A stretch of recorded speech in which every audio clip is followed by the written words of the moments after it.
welcome to my channel. I'm Bex, aka @Pencils, and today I'm going to be reviewing some books.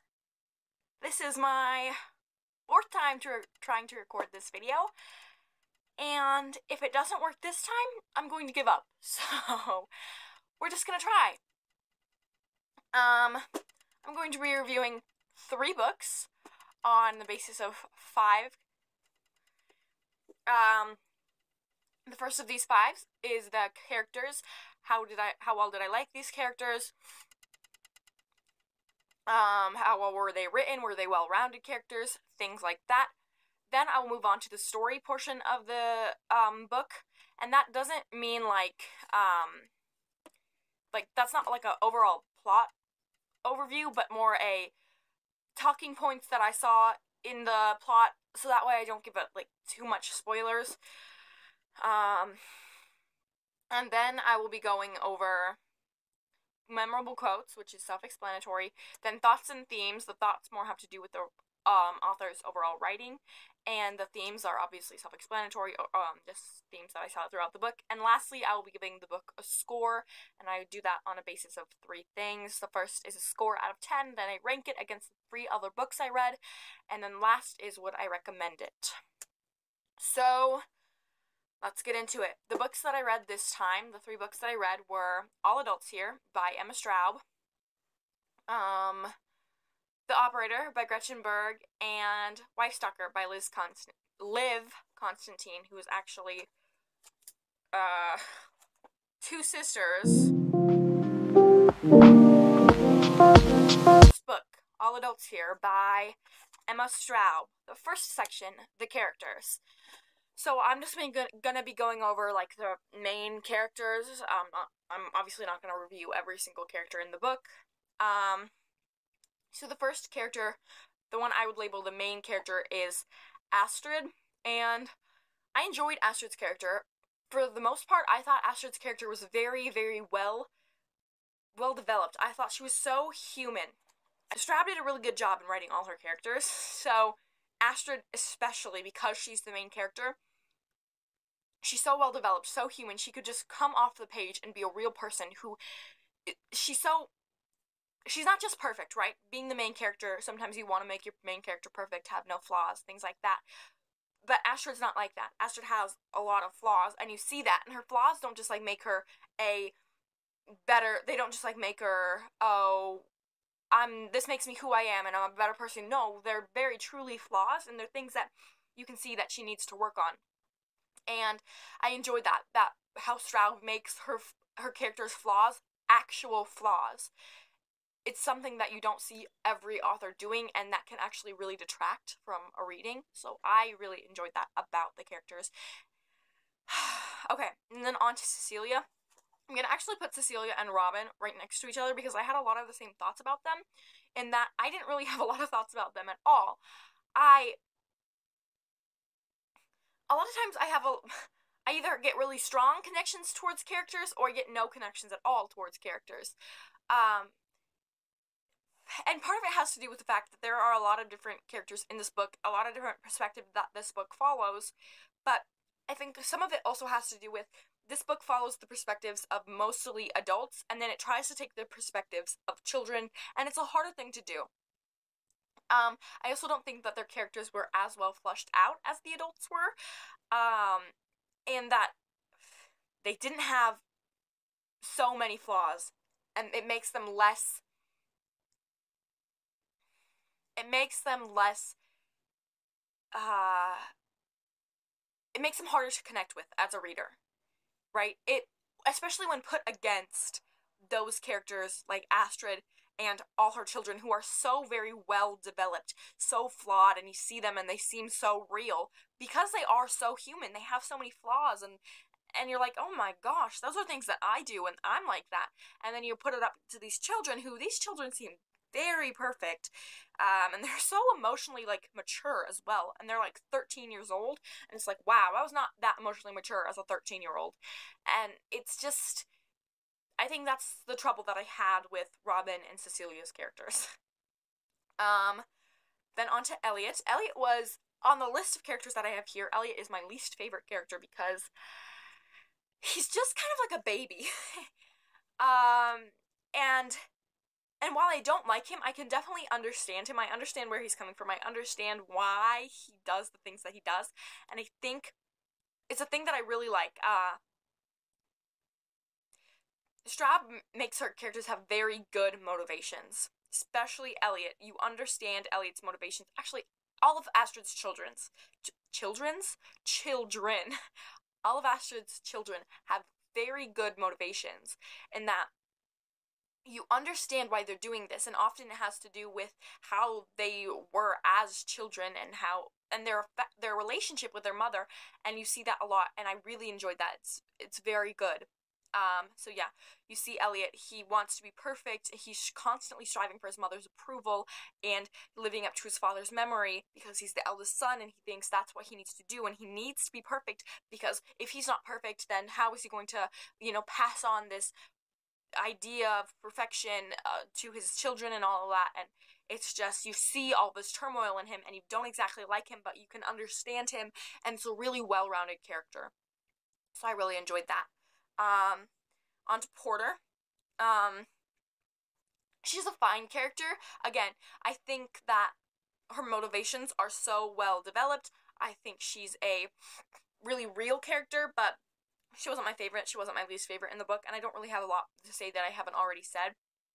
The same with Nicky. I would more group him with Elliot than I would with Porter, but he's sort of in between that limbo there. The most I have to say about Nicky is I don't like the way he treats Cecilia, because he just, as a youngest child, I have two younger siblings, and I'm writing an essay right now about siblings. As a youngest child, you're sort of used to getting like what you want and all that, and he sort of goes with this youngest child mentality of always just getting what you want in life and skating right through life, and you see that in how he treats Cecilia.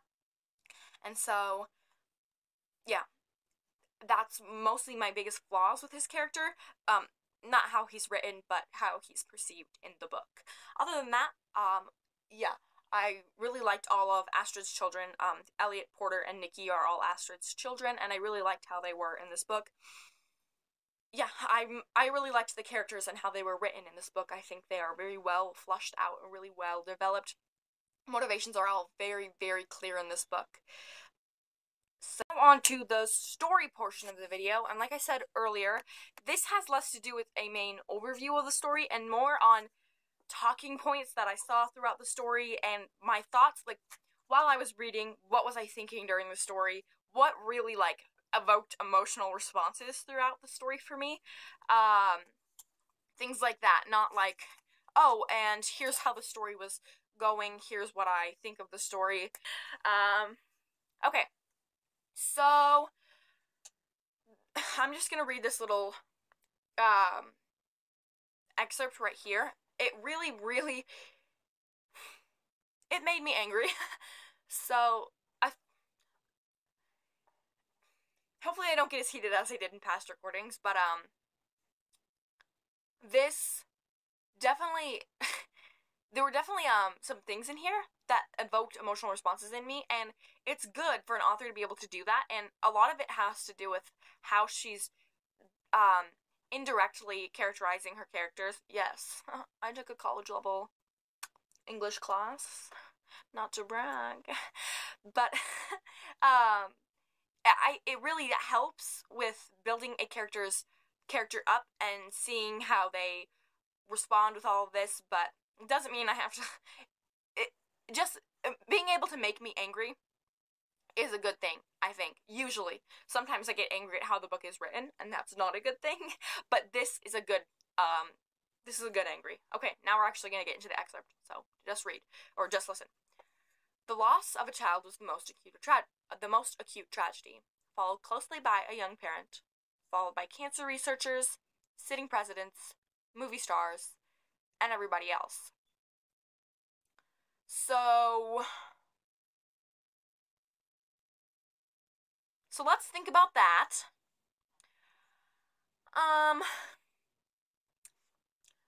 Okay, let's just break it down. The loss of a child was the most acute tragedy. I can get on board with that, right? children, they have the most potential. They have all of their lives yet to live. I can get behind that. I understand what is being said there. Then followed closely by a young parent. I can get behind that because you don't want a child to be left without a parent. You don't want them to be left orphaned. That's a tragedy. That is truly a tragedy. Followed by cancer researchers. Starting to lose me, but I still understand what's being said, and I can still get on board. Like, I get it. I know why you're saying this. I can get on board with that. Like, that person's devoting their life to finding a cure for a disease that kills millions of people each year. I can get on board with what's being said, if not slightly losing me. But then sitting presidents. You don't want to clarify that a little bit? Because maybe that sitting president's a terrible person. There are plenty of presidents who are terrible people. Okay? There are plenty of presidents who don't do anything. There are plenty of presidents who just got elected. Why is their life more valuable than everyone else? And then movie stars. I have like a whole list of movie stars who are horrible people and whose lives are not more valuable than mine. Or literally anyone else's. A movie star should be at the end of the list. Anyways, I went, in like my first 3 recordings, I went on a whole tangent about this, but I'm less heated now that I've got it out in, my other 3 recordings. So, alright, on to the next point. This has to do with Porter. Porter is pregnant, and she was artificially inseminated. She has this classic middle child mentality. She was sort of the least favored by her parents. She, it's like in my baby teeth, analysis where I said that Suzette wants to be what she lacked, that she wants to be the perfect mother because she lacked a perfect mother, so that's sort of what I'm seeing with Porter here. So I'm going to read the excerpt, then I'm going to talk about it. So, okay. She'd chew her food and spit it into her mouth if that's what the baby wanted. Porter was going to be as warm as an oven. That's what she was going to tell her mother. So, I'm actually going to work this backwards. First, I'm going to go on the line, that's what she was going to tell her mother. For me, that just sounds like spite. Like, that sounds like she's doing it out of spite. Right? Like, she sound like, I'm gonna be perfect and warm and loving towards my child like you never were to me. Like, that's what that sounds like to me, and that's not a good way to raise your child. Second, the whole thing as warm as an oven, regurgitating your food for your kid, that's not a good way to raise your child. There is such a thing as smothering, as being a helicopter parent, as creating this perfect little bubble for your kid that when they're out in the real world, they're not going to have that environment, and it's going to cause problems for them because they never had anything else, and you just put them in this unrealistic environment, and yeah, it's just, I don't really need to go on a whole tangent about why this is a bad parenting philosophy. So, this one really got me angry when I first read it. The line is, Astrid's greatest strength as a person had always been her iron tear ducts. When I first read that, I got so angry because, A, there's nothing strong about not crying. Well, that's actually the end of the statement. I don't know why I said A. There's nothing strong about not crying. It's just, sometimes people don't cry, and that's fine. Sometimes people do cry, and that's also fine. It doesn't make you strong, and it doesn't make you weak. And I get what's being said here is a characterization of Astrid, and putting her as this resilient, strong, never shows emotion type person, but it also really is like, I'm not any less weak, I'm not any less strong than someone, I'm not more weak than someone because I cry. In fact, I think I'm stronger than someone because I am willing to cry in my school's library because I just read a really sad book. And it's so extremely sad that I was literally weeping in the public space with tears running down my eyes, snot literally getting stuck in my mask. It was the most gross thing that I've ever done. It was so disgusting. That was really brave of me, I think. So, as you can see, I'm getting very heated right now. Don't ever think that you're stronger than someone because you don't cry. That's all I'm saying. Okay. Here's this line. I'm just gonna say it. There were the Finstas and the Rinstas. The fake and the real. Now,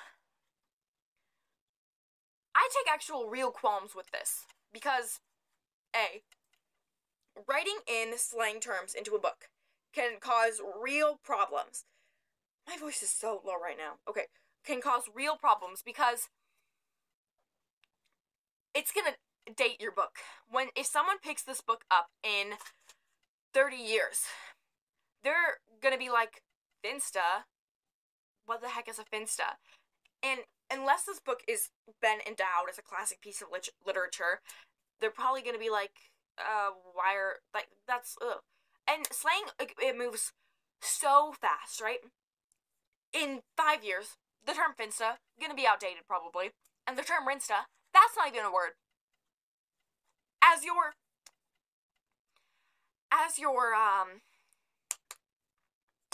Oh, now I forgot the word. As a teen,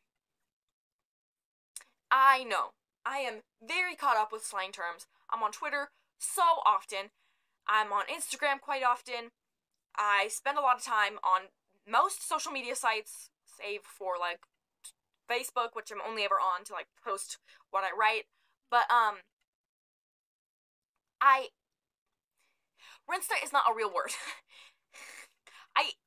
I did research, I looked it up. There is use of it in articles, but that doesn't mean that it's... Yes, the term Finsta is real. I've heard Finsta, I've heard Sinsta, but other than that, just use the term personal account. Rinsta is not... Why am I more heated about this than anything else? This should not be making me angry, but it is. Because it's not a real word, and you're dating yourself by putting this in your book, and it also makes it seem like if anyone my age, like, yes, okay, time to take a step back, time to take a deep breath. I realize this book is not written for people my age. I realize this book is written for people who are 30 plus, and who, when they read the term Rinsta, they're not going to be like, oh, that's not a real word. They're probably going to be like, oh, that's a term that everyone uses. They use the term Finsta, and they use the term Rinsta. But when someone my age picks up this book, they're going to be like, Finsta and Rinsta, what the heck? Okay, Finsta, yeah, but Rinsta? I've never heard that word in my entire life. And if you have, please feel free to disagree with me in the comments. Feel free to educate me, but I've never heard that word in my entire life. And I pick it up and I read it and I'm like, this just seems so out of place. And I understand, it makes sense in the context, but it's also...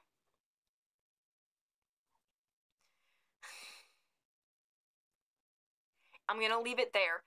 You have to think, yes, I'm thinking about audience. This book isn't meant for me. But anyone can read it. That is just one thing that I really do take qualms with. When Stroud reads any perspectives from like I said earlier, Cecilia and Robin, any of that, she takes more of this... It's less well written. That's what I'm gonna say. Every time that she wrote from Astrid, Elliot, even Nikki, Porter and Nikki, they were all good. I really enjoyed that. There were a few things that were like, okay, yeah, this kind of draws me out, but it was good. It was meaty, and I enjoyed it. But when she writes from Cecilia and Robin, it's for the most part, I was like, especially... And yes, I'm not saying that those storylines weren't good, but I'm saying they were worse. They were worse than the storylines compared to them. And And it's okay to not write them, right? You didn't have to add them in. And it feels like she wants to make this book everything. And that's why I really had qualms with this book. Okay. Moving on, finally. Wow. I never got that heated about the term Rinsta in any of my other 3 recordings. Okay. I'm gonna go on. I'm going to start now onto the memorable quotes portion of the video. Our first, well, actually both quotes are from Astrid, and our first quote is on page 120. I actually had the big text version, so the pages might not line up, but first quote is, "It was impossible to know what went on behind closed doors and behind closed mouths." And our second quote is, "You don't have to be perfect. You don't even have to pretend to be perfect." Obviously the quotes don't need any explanations. I just thought they were really beautiful. So, if you read this book, please let me know of any quotes that you thought were really beautiful, and then we can both relish in quotes that we love. Now on to the thoughts and themes. So the themes that I identified was growing up. That's like the main one that I saw, and how growing up doesn't really stop when you reach a certain age, like how when you turn 18 or when you turn 30, like you're always growing up, you're always coming into yourself, you're always finding yourself, you're always like coming of age and things like that, and how it never really stops. And so that was like the main theme that I identified. And then onto the thoughts portion of the thoughts and themes. So I'm just gonna read from my notebook. This opening scene is so good. Beautiful exposition, and then you're struck with this appalling moment. Wonderful. So, imagine with me, if you will. Sorry, this is gonna be a big spoiler. Imagine with me, if you will. You are just reading along about Astrid. She's telling you about Clapham, and she's telling you about all this beautiful town, and oh, here's this ugly building, and shop small, here's a shop small, sign, and then bam, Barbara's hit by a bus, and you're like, oh my gosh, Barbara was just hit by a bus, and you knew Barbara was gonna get hit by a bus, but Barbara was just hit by a bus, and you forgot Barbara was gonna get hit by a bus, but Barbara was hit by a bus. I just said Barbara was hit by a bus a lot. And it was so well done. Like, you get a lot of exposition, like I said, you get a lot of exposition out of that. You get to learn a lot about Clapham from that, you get a lot about Astrid from that, and you also learn that Barbara dies, which is, like, kind of the inciting incident, which is, like, in the first few pages, you get the inciting incident, and that's really, really cool. I really liked the opening. Alright, and that's mainly the only thing that I had in my thoughts. So now on to the score. For a score out of 10, I gave it a 7.5 out of 10, because it's not like a perfect book, and, like, I obviously saw some real problems with this book, as noted earlier, and, but I also really, really enjoyed this book, so, you know, it's kind of getting that very average score. And I put this second out of the 3 books that I read. Again, very average, and I would recommend this book, but before you read it, I would like to offer a trigger warning for sexual assault and grooming, so be wary of that if those are things that trigger you.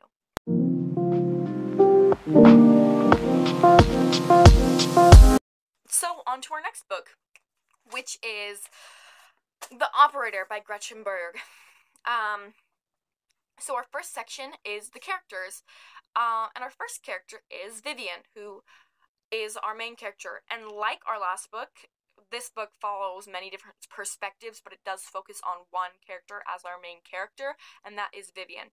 Now, Vivian is like Astrid in that she is a very conflicted protagonist. You don't necessarily like her. She's honestly very hard to like. At times she's very hard to like, but she goes through this very good, like, redemption arc. I really enjoyed the arc that she went through in here. Like, you see, like, she's kind of like a very judgy, harsh person here, and then she goes through this really rough moment. She's, like, kind of going up, and up, and all of a sudden she's like, kind of maybe a good person at the end. She wasn't like a bad person at the beginning, but she definitely wasn't a good person at the beginning. I really like that she kind of had a redemption arc throughout the book. That's not really a thing you see, that's not really a thing you see for a protagonist all the time. You don't see your protagonist getting a redemption arc. They're just sort of a character who exists. And I liked that you had a redemption arc. Then I went on to Edward. Edward is not a great character at all. So this book is set in the 30s. And I say later in this book, having a book set in the 30s is like, it allows you to explore some things. That he's not, he's a very dumb character. That's what I put here. I said he's dumb, which he does some not great things throughout the course of the book, but he does love Vivian. He's married to Vivian. He loves Vivian, and we see him try and reconcile that throughout the book. So that's good. Then we have Charlotte, who is Edward and Vivian's daughter. Charlotte is probably the most likable character I have on this list. I didn't put a lot of the characters on this list. I actually put I didn't put my favorite characters on this list. I think that there are parts of this story this book that I think is a book that everyone should read. And so just go and read. Go explore the parts of the story that I didn't put in this video. But Charlotte, she's the favorite character that I have on this list. She's very smart. She's not the thing of her times, but she's judgmental like her mother. She's less, her mom only has up to an 8th grade education, and Charlotte judges her mom for that. She's like, she's a bit of a know-it-all, and it's frustrating. But she's not very tactful about her intelligence. Let's put it that way. And then the last character I have on this list is Betty, and Betty is the main antagonist of this book, and she is an antagonist for sure. She's a real deplorable woman, like horrible. I said horrible woman, that type you can't help but want the worst for, and that's really truly true. This woman set my teeth on edge. I did not like her at all, which is good. It's a good writing, but not a good character.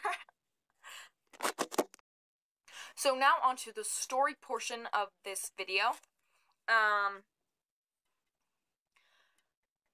I really liked, so I'm going to read this excerpt for you, and I think that it's very, very good exposition, good setting of the scene, and good introducing of our main character. So I'm going to read it, and then I'm going to discuss. Okay. Vivian had saved for months to buy that hat. Just that one hat. That beautiful hat that she knew hadn't really been made for someone like her, but maybe if she bought that hat for herself, she'd feel a little bit of what the Four Flushers, rich people, felt. Worthy of something nice. So I think that's really, it's a good introduction into Vivian, because she's clearly not a Four Flusher or rich person, and she clearly holds resentment for them. B, she clearly feels like she is not worthy of a nice thing. And to put all of that in just that little introduction about a hat, that's not all. To put, it's in the first, 4 pages, and it was so smoothly done. It introduces us to this character, who holds, I just think it's really well done. Maybe you guys think that's cheesy, but I think it's really, really well done. So, maybe call me cheesy if you want, but I don't care. And then more exposition that I think is really well done. So, like I said earlier, Vivian doesn't have passed an 8th grade education, but she really prides herself on knowing people. She works as a telephone operator. That's why the book is called The Operator. So she says, you don't need some fancy college degree or even a regular old high school diploma to know people. And that's what she really prides herself on. You know, you see her saying this throughout the whole book. She knows people. And it really kind of helps build the plot. She knows people. So this line here not only, like, helps build Vivian's character, but it also helps build the plot. And I think that's really, really well done. In the fact that, you know, she obviously, maybe I don't have to dive this deep into it, but she obviously feels a little bit ashamed of the fact that she doesn't have anything past 8th grade education, but she knows people. She knows people, and she's very, very prideful about that. It's her thing. She knows people, and it's just, I really like it. You know, you don't have to say a lot for a lot to be said, if that makes sense. I just really like this book, so getting to talk about it makes me happy. Okay, I'm going to talk about this. This is a part of, again, this is just a little bit of me raving about how much I loved this book. So this is just a transition between 2 novels, 2 chapters. And I just think that the transition is so seamless. So if it goes from, when you were J. Ellis Reed of Wooster, everyone knew who you were. Everyone cared what you did and how you did it. And then it goes to, oh, as if anyone cares what you do.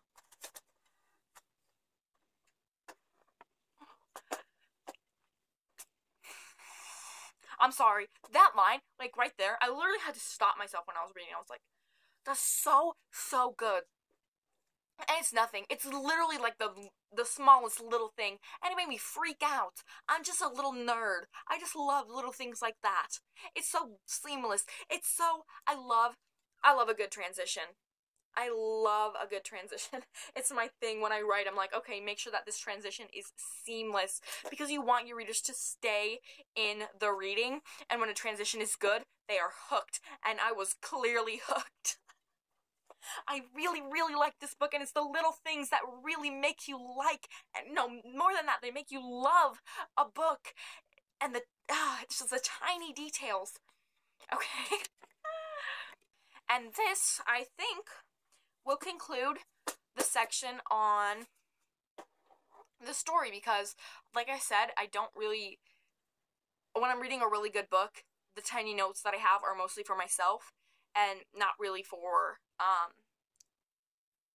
me to make notes on a video. They're just for me to, like, keep my thoughts in line if I really even make a note.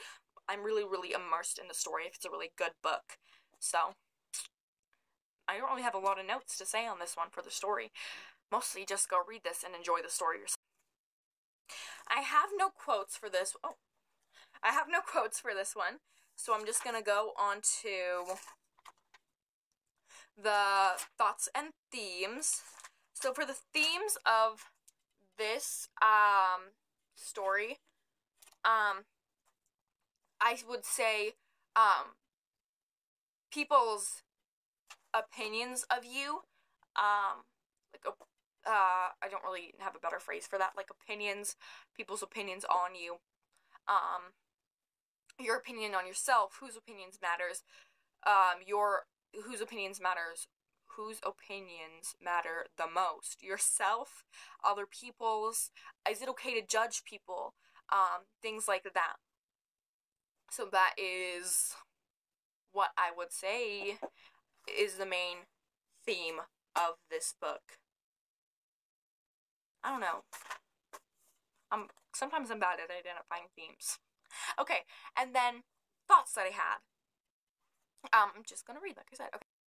One thing that Berg is so good at is writing a truly hateable character, not a villain or an evil character that you hate because they do wrong, but someone who is so unlikable that your teeth start to hurt from clenching them in anger. It's so true. Like, yes, Betty was doing wrong, but she's not doing so in a, like, blatant way. Well, I guess it's pretty blatant. She's not doing so in a very outwardly evil way. And yes, not every book has an outwardly evil way, but, like, I don't know. Anyways, on to the next point. It's cool that they used things that were actually topical at the time. The way Berg used the stock market crash and then the War of the Worlds helps immerse me in the story that much more. I know that she said this is loosely based on her grandmother's life, and that makes it even more interesting. It really did. It really made it so much more interesting to take all of that in, to see, it made it, really immersive, and it helped set the scene, and, like, a lot was being said without saying a lot. The way Berg describes Vivian Rage and her anxiety coalescing, I don't know if that's the right word, with a knife cutting the carrot and the conversation with Edward, I love it. This is so good. I am enamored by this story. By using sensory details, I love when authors use sensory details to, not even authors, when any type of media uses sensory details to sort of, I guess, what links with a character's, emotions, like this idea of chopping carrots, and Vivian, she just found out this huge secret, she's chopping secrets, and Edward's talking to her, and she's angry, and she's anxious, and she doesn't know what to do, and she's chopping carrots, and you can almost hear it, and it's very immersive, and it's very, like, you can feel what Vivian's feeling, and you can hear the carrots chopping, and you can, it's such a great, it's so good.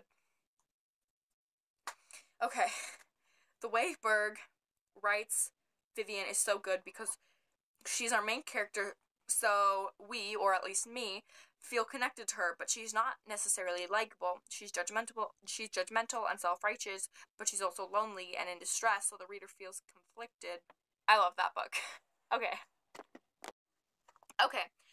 then the score of this book, I am giving this book a 10 out of 10 because I love this book. It was my favorite book that I read all of last year.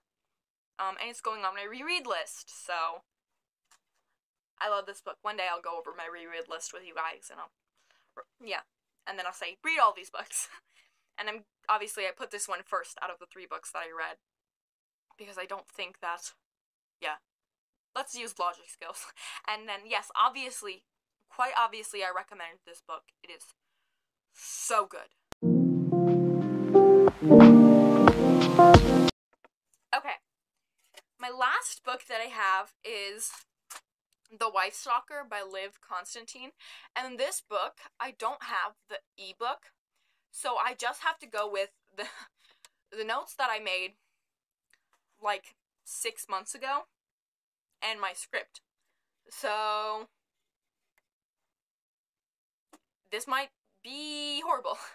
And also, there's a lot that I can't say because this book is a thriller, and there's a big twist at the end, and I don't want to spoil that twist for you guys because it's a really good twist. So I recommend, actually, that you read the book first, and then come back and, just enjoy it with me. But okay, let's get into it. So our characters, there are really 3 characters that I have to go over, and really 2 main characters, but, so it's Piper and Joanna are 2 main characters, and it follows their 2 perspectives. So Piper is manipulative she's very good at getting what she wants, right? And she's very good at identifying what other people want and getting them. She's smart, but she's also very impulsive and irrational. When she doesn't get her way, she'll act out. So, yeah, you can see that. Joanna, she's erratic. She's passionate. She's very self-important. Joanna is kind of the worst parts of Piper's character. You know, she acts erratically all the time, and she's so full of herself, and Piper, you see, she's full of herself, but she never acts, well, sometimes she acts impulsively, but never erratically. But Joanna, she's always erratic, and she's so full of herself, and she's so passionate. You know, she wants her family back, and she needs to get her family back. But Piper, she's like, I'm gonna get my family, and I will have this family, and I will get them, and this is how I'll do it. And when she acts impulsively, it's right, and it's sudden. But when Joanna does it, it's jumpy, and it's all over the place. So there's that, you know. You see them, they're very similar, but they're also extremely dissimilar. So the same, different sides of the same coin, I would say. And then the last character, well, I'm gonna mention these three characters because they're the three characters I'll be mentioning throughout the book, or throughout the review, but I'm not gonna say a lot about their characters because I read this 6 months ago and I don't have a lot to say. There's Leo. He's easily taken in. He's a family man. He loves his family. And he's obviously quite smart, but, you know, he wants to fall in love easily. And then there's Stelly and Evie, who are Leo's children, and that's really all I have to say about them. Stelly, they're both smart for children, but they're both also quite young. I think Evie's 8 and Stelly's like 5, so they're not very, like, they're pretty young children, especially Stelly. So that is my review of the characters, and then Piper and Joanna, they are really truly the main focus of this book, so I will mainly be talking about them. Okay. So, onto the story. Like I said, I can't really say a lot without spoiling anything, or without it kind of contradicting the twist. It doesn't make sense, but yeah, okay. I'm gonna go off more of my script than I am my notes. Okay. So this book, the biggest problem that I had with this book was the pacing. It was so hard to get into. The first 100 or so pages were impossible, well, not impossible, I read them, but were so hard to read, to the point where I almost didn't want to read them. That's how bad it was. I don't want to be rude, because it gets good, but it starts bad. Like, bad. Not even, like, using it in, it was kind of bad. No, it was bad. It was bad. Like, to the point where I was like, oh my gosh, this is laboring for me to read, and maybe if I went back and reread it, knowing the twist, it would be different, but I don't want to try that, because it's hard to follow, it's poorly paced, it's hard to get into. It's like, oh, now this is happening? How long have these two characters known each other? Wait, what's going on? Where's this character at right now? Wait, now they're on a date? They were just somewhere else. Now they're meeting this? Wait, that character's dead? What? So, yeah. Poor pacing is... I love it! So, like, okay, I don't know if I mentioned this. Piper and Leo, they get married, but Piper has been married 3 times before, maybe 2 times before, but, like, a big thing in it is, like, oh, is Piper, like, this big wife stalker? Is she killer? Like, is that the thing? And, I mentioned in here, I was like, you know, Piper is building herself up to be like not like other girls, the old soul type, but I actually went back and I kind of said, I think it's more of a persona. Like, you know, this was first impressions of her character, but I think it's more of a persona, that she's less of an old soul, not like other girls type, and more of, that's what she wants herself to be like for Leo. That's what she thinks Leo would want her to be, and in turn, it is what Leo... Not in turn, that is what Leo would want her to be. And it's more of a persona, and more of what she would be seen, of what Leo would want her to be seen as. And so, yeah. after Piper and Leo move in together, you know, Piper's a big part of Stelly and Evie's lives. Stelly does not like Piper. That's a whole big thing. She doesn't like Piper. And Piper is like, well, I want to get to know you. And Piper's sure thing is like, she's sort of like this, I'm going to call her a, like, essential oils type. And that she's like really big into like naturopathic type remedies, and so she starts like Stelly starts complaining about like a hurt stomach, and so she starts giving him like naturopathic remedies, and he starts complaining more and more, and I'm like, oh, so she's poisoning him. And then she starts complaining that he's sick. I'm like, you poison him, and then you're complaining, and it's not out now confirmed that she's poisoning him, but it is heavily alluded to. And the reader's supposed to draw their own conclusions, but she poisoned him. Anyways, like I said, this is more about discussion points and less about the overview of the story. So, sorry about the train. I live by train tracks.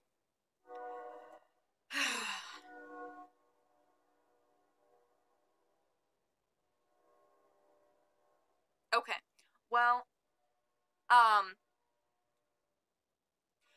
so there's this scene where Piper is on her computer? She's doing something. She's at the park with these children. Not these children, her stepchildren. And she's at the park with them, and Stelly goes on this slide that he's not supposed to, and he falls off, and she has to go to the hospital, I think. But she basically blames Stelly for it. And Stelly's, I think, 5 years old. And it brings up the point that, yes, Stelly maybe should have known that he's not supposed to go on the slide, but he's also 5 at most. He's not, he doesn't have the judgments to make, like, yeah, okay, he doesn't have the cognitive function to know what he should or shouldn't do. Sometimes kids are like, this looks fun, I'm just gonna do it, even though maybe he's like, oh yeah, okay, maybe I shouldn't, but he's a kid. I don't know. Feel free to put your opinion and say, maybe, oh, he knew that he wasn't supposed to go on that slide, so it's his fault that he fell off of it, and side with Piper if you want, but she should have been watching him, right? She's his stepmom, and she shouldn't blame him for falling off a slide because he's a little kid and he wants to do something that looks fun and his sister's doing it. Alright, I am moving on to the next section. Okay, so I don't have any quotes for this book either, because it was a thriller, and it's hard to get any good quotes, really, out of a thriller, so we're just gonna go right into the thoughts and themes. Okay, the themes. The themes that I saw were, there was two, really, that I saw. I saw desperation.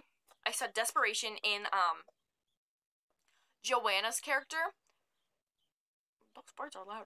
And Joanna's character, and how she was so desperate to get her family back, and she's desperate, she'll do anything. And then I saw the theme of belonging, feeling like an outsider, and I saw that in Piper's character, you know, she feels like an outsider, she feels like she doesn't belong, and like she wants to get back to her family and all of that. She feels like she wants to get into this family, and she constantly is always trying to belong.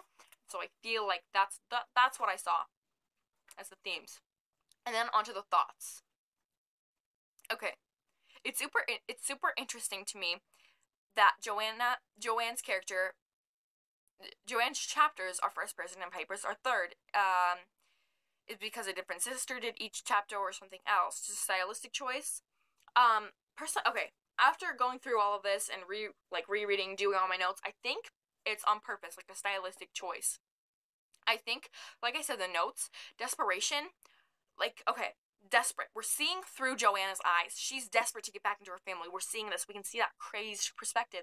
And then Piper, we are obviously seeing this third-person perspective. Like, we're seeing that she feels like an outsider, seeing that she doesn't feel like she belongs, and then seeing through this third-person perspective, it gives us that stylistic choice. I think if we're really peeling back those layers, if we want to look at it like that, we can look at it like that. Okay. Okay, now theme. Oh, why did I just say that? Now score, sorry. The themes part is right here, and then the score is here. That's embarrassing. Now score. So the score out of 10, I'm giving this a 6.5. Anyways, rank, obviously, third out of 3 books that I read. For very good reason. And would I recommend it? Yeah, because it's good after the first 100 pages. I'm really being hard on it right now. This is my 4th time trying to make this video. My throat hurts. I want it to be done. It's good after the first 100 pages. That's what I have to say. So, that's my reviews of the All Adults Here by Emma Straub, The Operator by Gretchen Berg, and The Wife Stalker by Liv Constantine. I hope you enjoyed it, and if you made it this far in, you deserve a prize. Please like the video, subscribe to my channel, and leave a comment, because any engagement helps. And I guess that's all I have to say.